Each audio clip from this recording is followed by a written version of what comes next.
Sophie had always dreamed of living in a big, beautiful house with all kinds of gadgets and gizmos. She longed for a life of luxury and extravagance, where her every whim could be satisfied at the touch of a button. But as she grew older, she realized that her dream was nothing more than a mirage.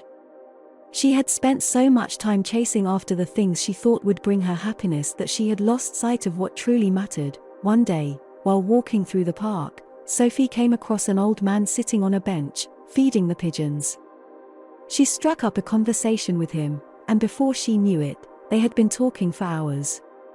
The old man was wise and kind, and he shared with her his philosophy of life, that happiness can be found in simplicity.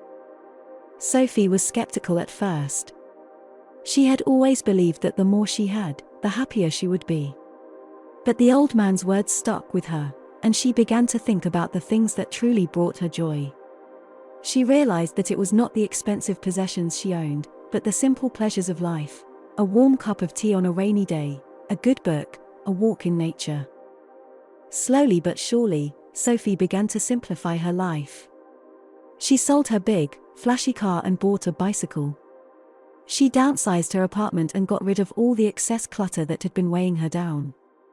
She started cooking simple meals at home instead of eating out all the time, and as she let go of the things that were no longer important to her, she found that her life became richer and more fulfilled.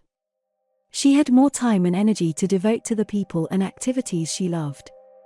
She felt a sense of peace and contentment that she had never experienced before. Years went by, and Sophie grew old.